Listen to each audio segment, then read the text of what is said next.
Morning. ஒரு கம்பெனியில் அந்த மேனேஜர் என்ன பண்ணினார், ஒரு நாள் அதில் வேலை செய்கிற அநேகருக்கு கிஃப்ட்டு கொடுத்தார். அவங்களுக்கெல்லாம் ரொம்ப சந்தோஷம், நல்ல விலையுயர்ந்த ஒரு கிஃப்டை கொடுத்தார். அதே நேரத்தில் அந்த கம்பெனியில் கேட் கீப்பராக இருந்தவங்க, டிரைவராக இருந்தவங்க, அவர்களுக்கும் அந்த கிஃப்டை கொடுத்தார். உடனே உயர் அதிகாரியில் இருந்தவங்கெல்லாம் சொன்னாங்க, நமக்கும் அதே கிஃப்ட்டு கொடுத்தாரு, அந்த டிரைவருக்கும் கேட் கீப்பருக்கும் அப்படியே கொடுத்தாங்களே அப்படின்னு சொல்லிட்டு அவங்களுக்குள்ள ஒரு குழப்பம், ஒரு எரிச்சல் அப்படி இருந்தது. இதை அறிந்த அந்த மேனேஜர் அவளை கூப்பிட்டு சொன்னார், நான் அந்தஸ்து அடிப்படையில், உத்தியோகத்தின் அடிப்படையில், உயர்வின் அடிப்படையில் நான் கொடுக்கல, அவர்கள் உண்மையாய் செய்த வேலையின் நிமித்தமாக உண்மையை பார்த்து நான் கொடுத்தேன் என்று சொல்லி. பைபிளில் ஆண்டவர் மோசேயை குறித்து சொல்லுகிற பொழுது, என் வீட்டில் எங்கும் உண்மை உள்ளவனாயிருந்தான்.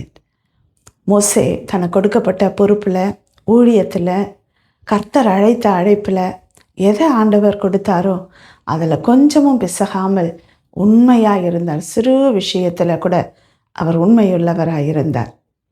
தானியேலுடைய வாழ்க்கையில் பார்க்கிற பொழுது, தானியேல் ஒரு உயர்ந்த அதிகாரியாக இருந்தார்.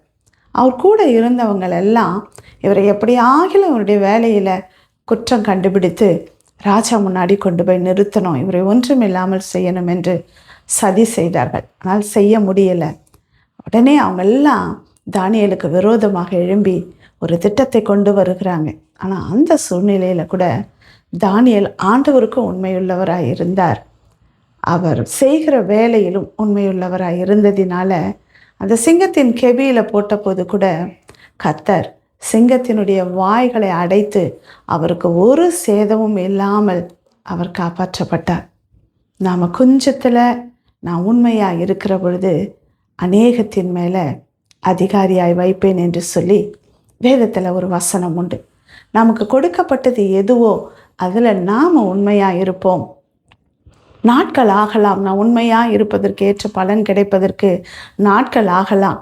ஆனால் நான் பொறுமை இழந்து விடாதபடிக்கு நான் உண்மையோடு கூட எதை கொடுத்துருக்குறாங்களோ, அது வேலையாக இருக்கலாம், நம்முடைய தொழிலாக இருக்கலாம், இருக்கிற இடங்களாக இருக்கலாம், எதுவாக இருந்தாலும் நம்முடைய சொல்லில், செயலில், நடத்தையில் நாம் உண்மையாக ஆண்டவர் பார்க்கிறார் என்று சொல்லி நாம் ஆண்டவருக்கு பயந்து உண்மையாய் நாம் இருக்கிற பொழுது கர்த்தர் நிச்சயமாய் நம்மை உயர்ந்த ஸ்தானத்தில் கொண்டு போய் நிறுத்துவார். மோசேயை உயர்த்தின தேவன் தானியேலை அந்த தேசத்திற்கு அதன் பிறகு அதிகாரியாய் வைத்தவர்.